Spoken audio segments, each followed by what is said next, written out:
Have you ever felt like you were at your limit, with no strength, no answers, and no understanding of why everything suddenly became heavier all at once? What if this exhaustion, the one that feels like an ending today, is actually God moving things into place for a turning point you can't see yet?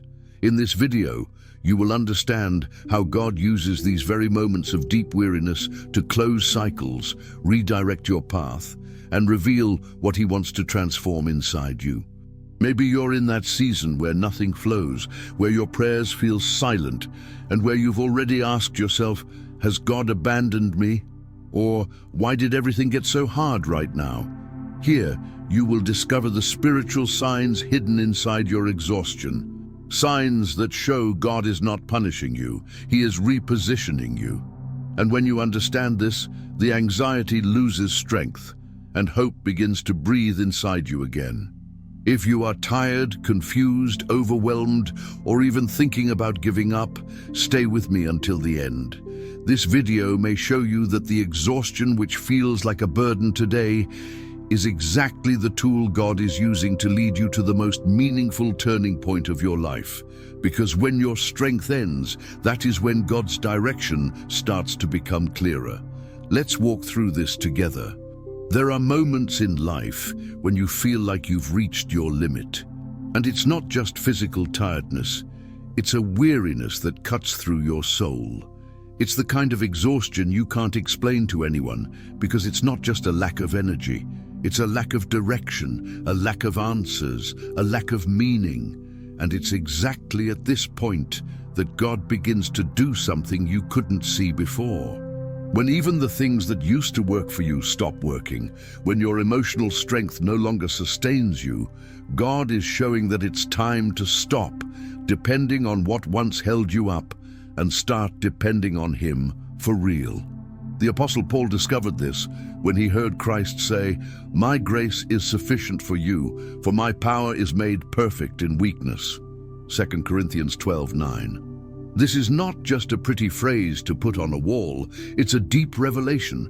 God doesn't step in when you are strong, He steps in when your strength ends, because it's in weakness that you finally let go of control and allow God to reveal what He wanted to show you from the beginning.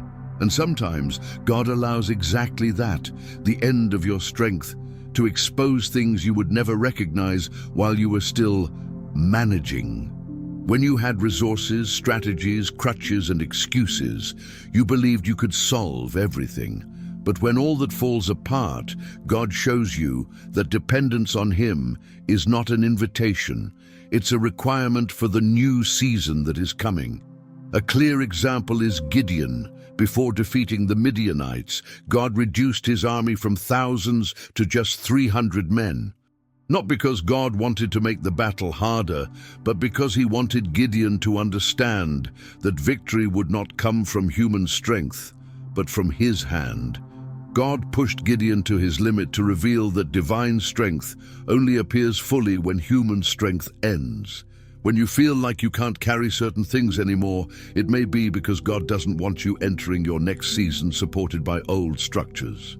He is removing what propped you up so He can place something more solid, more mature, and more aligned with what He is building. Exhaustion, in this sense, is revelation.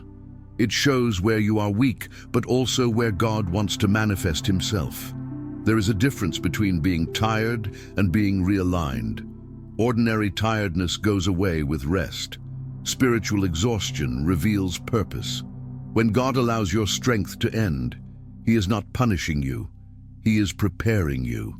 He is clearing space for something new that couldn't grow while you were still trying to fix everything on your own. You are at your limit, yes, but you are not alone. And the limit is not a final point. It's the place where God starts rebuilding you from the inside out. When your strength runs out, His direction becomes clearer, and something quiet begins to move deep within your soul. It's in this vulnerability that He reshapes your vision, adjusts your heart, and prepares you to see what wasn't possible before.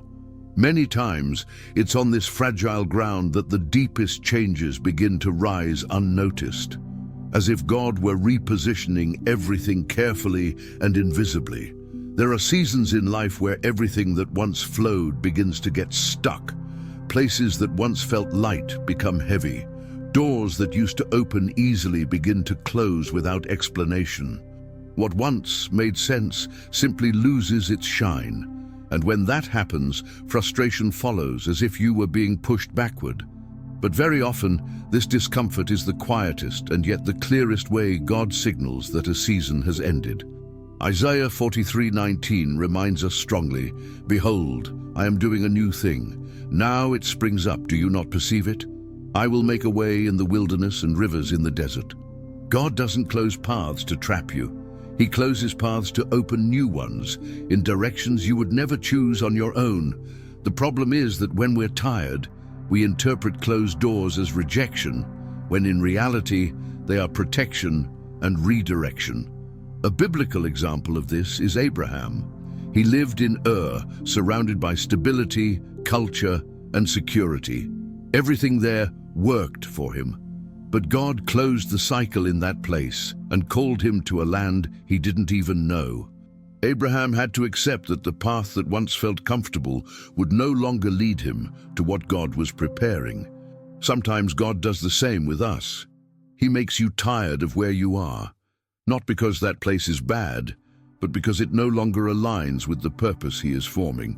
And this exhaustion has an interesting characteristic. It doesn't shout, it weighs. It's a constant, silent weight that begins to signal that something inside you no longer fits where you are. You try to insist, try to repeat what worked before, try to keep everything the same, but nothing responds the way it used to. This is not coincidence, it's direction. When God closes a door, He is not taking something from you. He is moving you. He is adjusting your route, realigning priorities, removing you from environments that no longer nourish the new version He is shaping. Closed doors are messages. Discomfort is a warning. Unexpected changes are invitations. And the more you ignore these signs, the heavier everything becomes, not because God wants to exhaust you, but because He knows that without discomfort, you would never have the courage to leave where you are. The goal is never pain, it's movement. God makes you feel the weight of here to push you toward there. You might not see it now, but this closing could be opening something much greater than you imagine. And when you begin to see not only what has closed, but what is being prepared, exhaustion changes meaning. It stops being an enemy and becomes a compass. A compass pointing toward directions you haven't seen yet, but that God is already building with precision.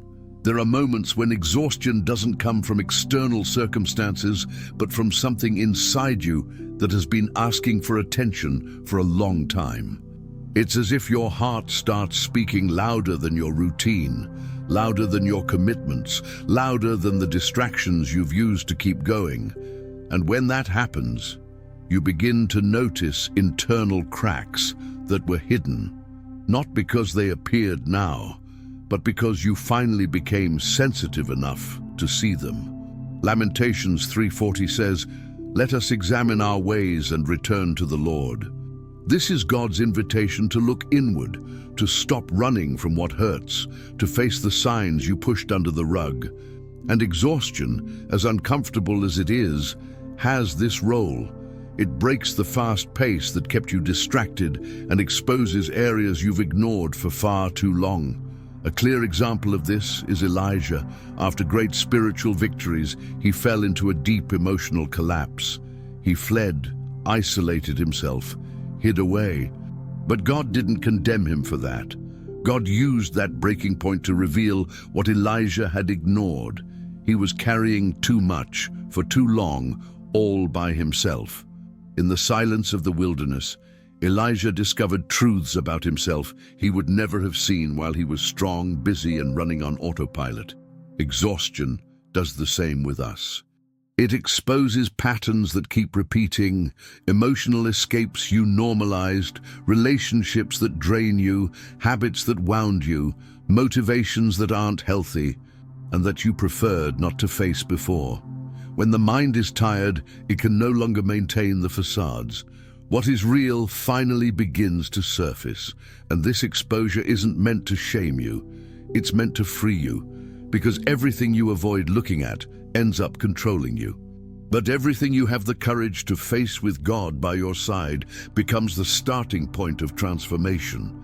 Exhaustion takes away your strength, but it also takes away your excuses. It forces you to stop, breathe, and admit, there is something inside me that needs to change. And maybe, without realizing it, you are living exactly this. Old wounds asking for space, inner truths knocking at your heart, decisions you've been postponing for years. God is not using this tiredness to crush you. He is using it to finally show you what needs to be healed, adjusted, restored. Exhaustion is not an ending, it's revelation. And when you begin to see what you once ignored, something inside you shifts. It's not easy, but it's liberating. This new sensitivity, this clarity born in the middle of fatigue, prepares you for something you can only understand when the inner noise begins to fade. The silence of God is one of the most uncomfortable places for the human soul. You pray, wait, insist, but hear nothing.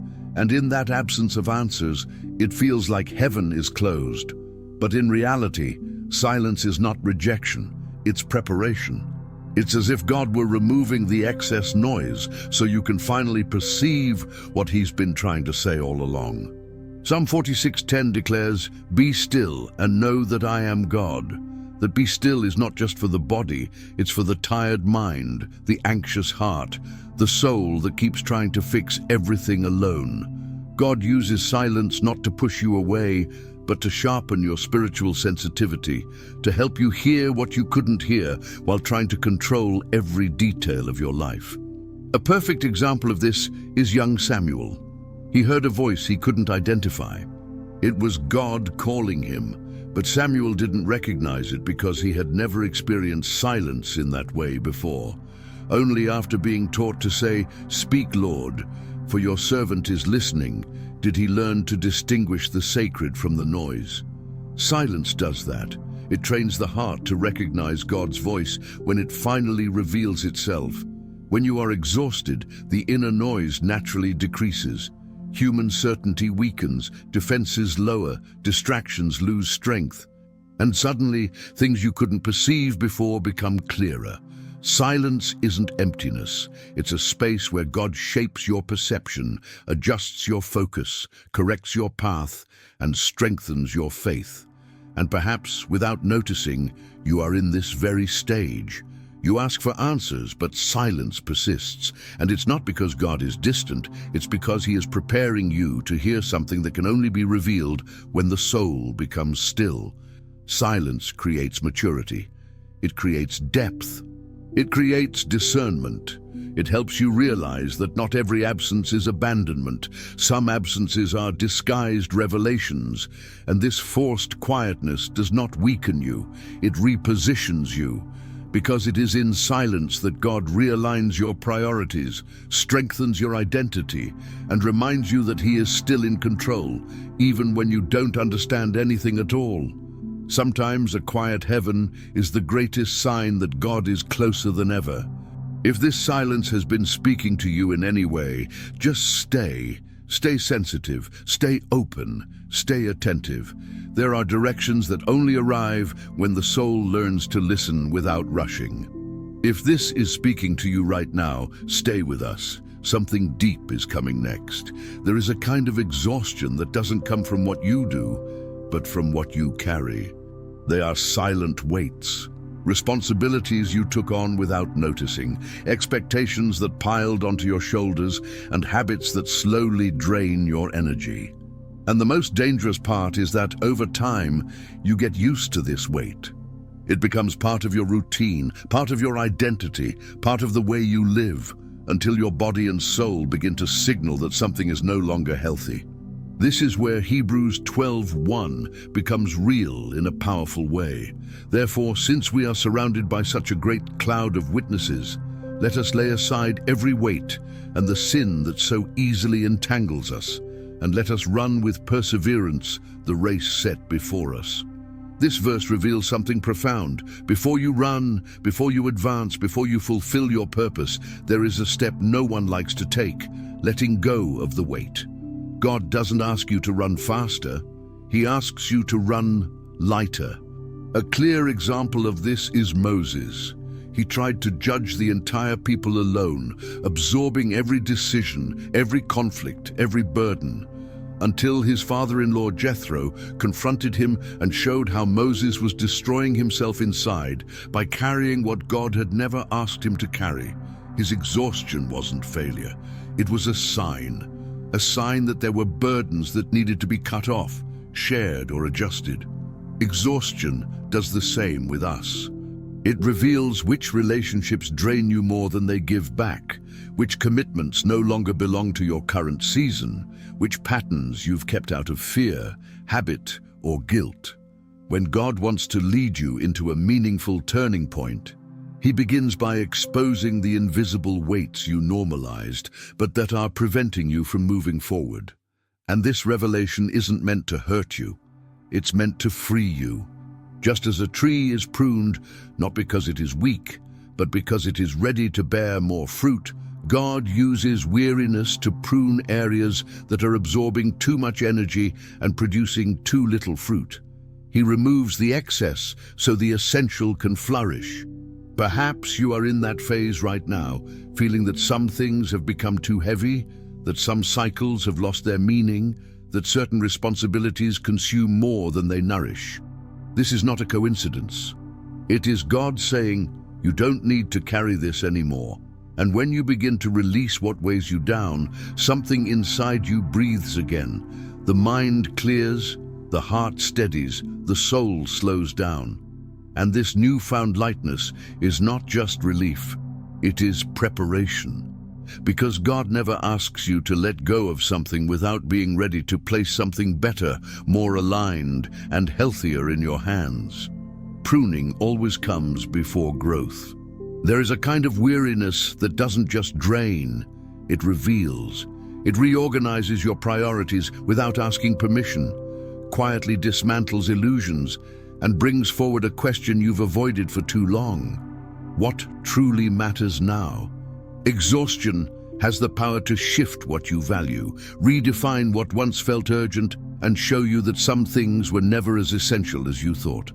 That's why Psalm 90:12 feels so deep in these moments. Teach us to number our days, that we may gain a heart of wisdom. This verse isn't only about time passing. It's about the discernment that comes when we realize we can't waste our lives on things that don't build, don't heal, don't strengthen, and don't bring us closer to God. Exhaustion isn't just a limit, it's an invitation to wisdom. We see this clearly in the story of Martha and Mary. Martha was busy with everything, overwhelmed by responsibilities, trying to keep everything running. Mary, on the other hand, simply rested at Jesus' feet. And when Martha complained, Jesus told her Mary had chosen the better part. That moment wasn't about work versus rest. It was about priority, about understanding that not all movement is productivity and not all busyness is purpose. When you are deeply tired, you begin to realize that some things occupying your mind no longer deserve that much space. Desires, plans, ambitions, internal battles. Everything starts to be re-evaluated. Exhaustion pushes the superficial away and highlights the essential.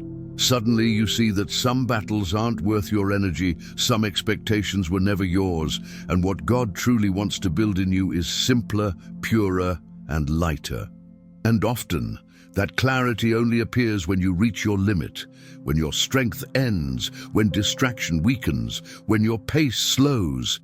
That's when the question rises almost inevitably. What really matters now? And it's not a theoretical question. It's a question that redefines your path, that changes the way you view your life, your faith, your relationships, and even your goals. Maybe you're living this right now. Exhaustion has shown you that you can't keep dividing yourself in 1,000 directions, that you need to choose what brings you closer to God, what transforms you, what matures you. God doesn't use tiredness to confuse you, but to purify your focus, to remove the excess and leave only what carries the seeds of your future. And when this question finally finds space inside you, life begins to take a different shape. What used to feel urgent loses priority. What is truly deep gains a voice. And slowly, you realize that exhaustion didn't just drain you, it directed you. It repositioned you towards something wiser, more aligned and more genuine. There is a kind of exhaustion that is not just weariness, it is deconstruction. It's when God begins to remove one by one the internal structures you built to feel secure. Excessive self-confidence, exaggerated independence, the attempt to solve everything alone, all of that may work for a while until the moment God allows those structures to no longer hold you up. Not to defeat you, but to free you from the illusion that you don't need Him. This is where John 15:5 becomes almost tangible. I am the vine, you are the branches. Whoever abides in me and I in him bears much fruit, for without me you can do nothing.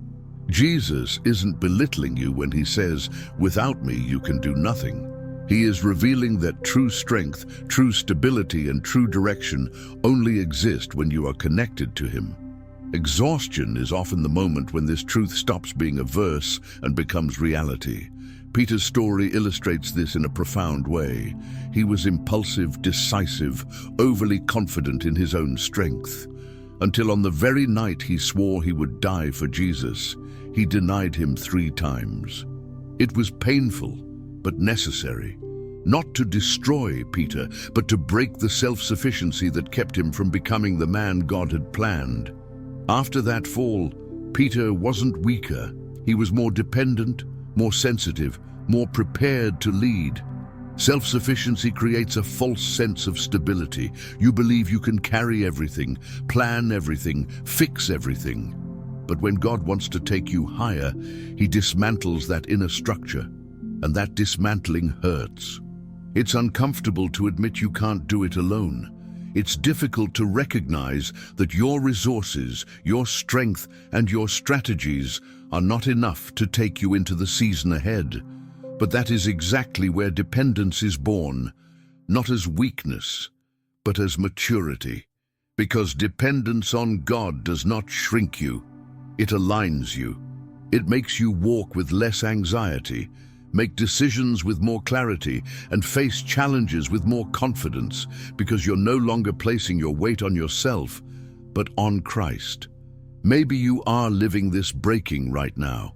Maybe you feel that nothing that used to work is working anymore, that your emotional strength is gone, that your strategies no longer sustain you, that your capacity is not enough. But this is not failure. It is transition. God is not taking your strength away. He is replacing your source. And little by little, when you start releasing control, something inside you shifts. Your soul slows down. Your heart softens. Your mind breathes. And silently, you realize that depending on God is not a step backward, it is progress. It is the safest way to walk toward what He is already preparing. Because you were never called to live by your own strength, but by His. There are moments when the extreme doesn't come as punishment, but as a catalyst. When you reach the point where staying the same hurts more than changing, something inside you awakens. It is as if God allows exhaustion to reach such a deep level that you finally understand you can't continue in the same direction. Extreme tiredness is sometimes the last push before a decision you've postponed for years. That's why Joshua 1:9 hits so strongly in these moments. Have I not commanded you? Be strong and courageous. Do not be afraid or discouraged, for the Lord your God is with you wherever you go. God wasn't just motivating Joshua. He was activating in him a courage that would never appear while Joshua was comfortable. God's command came at the transition, at the limit, at the exact point where the pressure was too great to stay the same.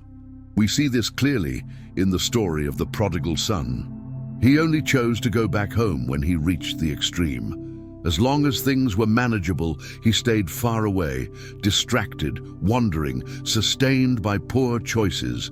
But when he hit the bottom, when he had no resources left, no pride left, no escape left, that's where a courage was born that he never would have found while comfortable. The extreme did what comfort never could. It produced movement. Exhaustion does that in you too. It reveals that staying in the same place is no longer an option.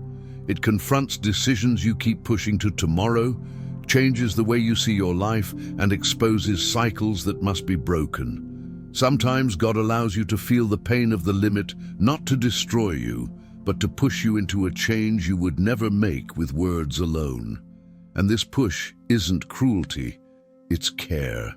Because there are doors that only open when you have the courage to close others. There are changes that only happen when your soul finally says, I can't live like this anymore. The extreme awakens a strength that has been asleep inside you. It activates decisions, matures your perspective, and connects you to purposes that remain hidden while the heart is comfortable. Maybe you are right at this point.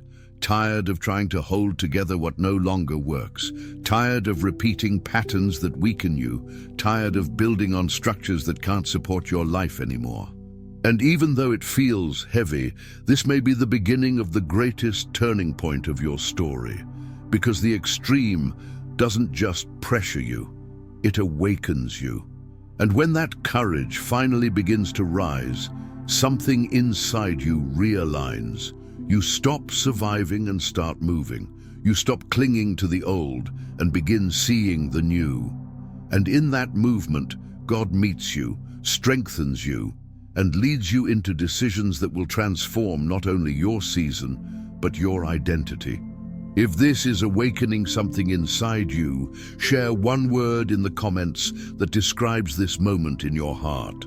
There is a kind of emptiness that is not abandonment. It is preparation. When everything inside you seems to have been dismantled, when old motivations lose their strength, when your plans no longer make sense and even your prayers feel like they have fewer words, that emptiness is not just a sign of tiredness. It is a sign that God is creating space for a deep transformation. Spiritual, emotional, and even mental emptying is a process that, although uncomfortable, always precedes renewal. That's why Ezekiel 36:26 becomes so powerful in this phase. I will give you a new heart and put a new spirit within you. I will remove from you your heart of stone and give you a heart of flesh. God is not just adjusting parts of your life. He is reconfiguring your identity, your desires, your spiritual sensitivity. To enter a new season, you don't just need new circumstances. You need a new interior. A striking example of this is Jacob. Before becoming Israel, he had to go through a deep process of emptying. God led him to a place of solitude where all his human strategies, all his old methods, and all his natural strength were tested. Jacob wrestled, resisted, fell, grew tired. And when he finally had no resources left, God touched him, renamed him, and birthed in him an entirely new identity. Before God changed his story, he had to empty Jacob of the man he used to be. Exhaustion often does exactly that. It dismantles your old structure. It takes the shine away from paths that no longer make sense. It weakens desires that no longer fit who God is forming you to become. It loosens ties that cannot sustain your next season. What looks like loss is actually room being made. What feels like discouragement is just the ground being prepared. And this process is deeply spiritual. God doesn't just want to adjust your behavior, He wants to transform your heart. He doesn't just want to change your choices, He wants to change your nature. And often that only happens when you are emptied of the old version of yourself, the version that gave all it could give, the version that cannot carry the promise that is coming. Maybe you are living this right now, a phase where what once motivated you no longer motivates, what seemed important has lost its strength, and what once filled you no longer finds space inside you. That is not a sign that something ended. It is a sign that something greater is about to begin. God is removing what is old so the new can take its place, and slowly this emptying begins to reveal purpose. The soul becomes more sensitive, the heart more receptive, the mind clearer. And where there was confusion, direction begins to emerge. Emptiness turns into possibility, weakness turns into openness, and what felt like loss becomes the soil where God plants something completely new. Something you haven't seen yet, but that is already being formed within you. There comes a moment in the journey of exhaustion when everything starts to make sense. Not because the circumstances suddenly changed, but because something inside you changed first. The soul grows lighter, the mind clearer, the heart more sensitive. What once felt like a heavy burden begins to carry meaning. What once seemed like confusion starts revealing purpose. It's as if God takes every detail of your pain and rearranges it into a line of revelation. This is where Isaiah 40:31 becomes almost like a breath for the soul. But those who wait upon the Lord shall renew their strength. They shall mount up with wings like eagles. They shall run and not grow weary. They shall walk and not faint. This verse doesn't promise that God will simply remove your tiredness. It promises that He will transform your tiredness into strength. Not just physical renewal, but renewal of vision, renewal of courage, renewal of identity. The Bible shows this clearly in the life of Hannah, the mother of Samuel. She spent years in emotional exhaustion, deep pain, repeated frustration, until one moment of profound surrender, when something inside her changed before anything outside her changed. Her turning point didn't happen when the miracle arrived. It happened when her soul found purpose in the midst of exhaustion. It was there, in that silent cry at the temple, that the turning point began. And it's the same with us. Exhaustion is not the miracle. It is the ground of the miracle. It is the space where God breaks what needs to be broken, cleans what needs to be cleaned, realigns what needs to be realigned.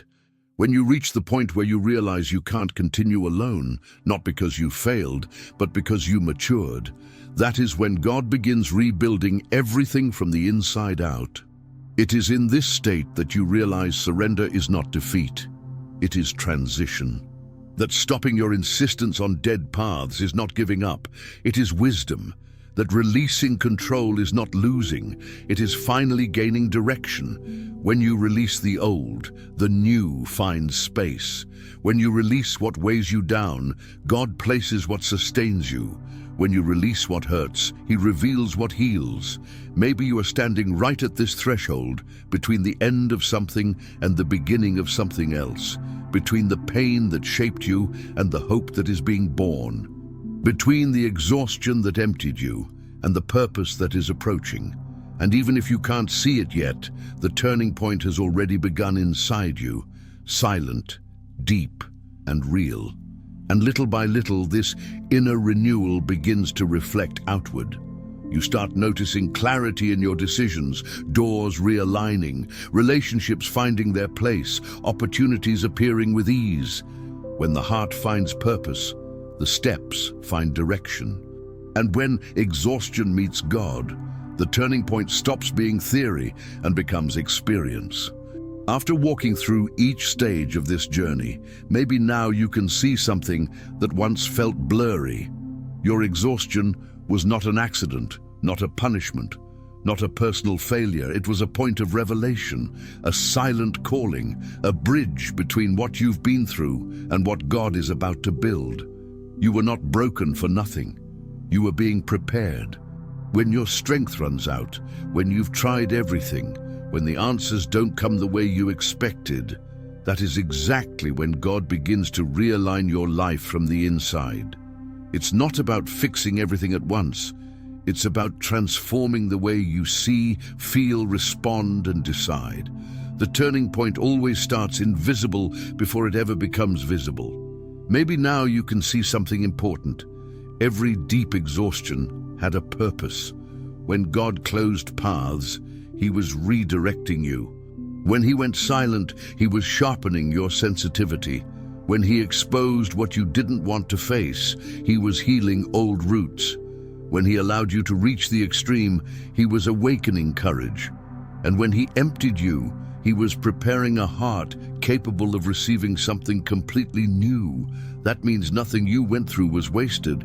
Nothing. The pain that shaped you, the silence that disturbed you, the weight that slowed you down, the limit you hated reaching, all of it was leading you to one specific place, the moment when exhaustion meets purpose.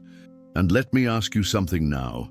Which part of your life is crying out for change? And in which area has God been using exhaustion to show you that you can't carry it alone anymore? Don't answer quickly. Feel it. Notice it. Allow yourself to reflect. Now take a deep breath for a moment and picture Jesus coming close to you. Not in a hurry, not with pressure, not with judgment, but with that look that goes straight into your soul.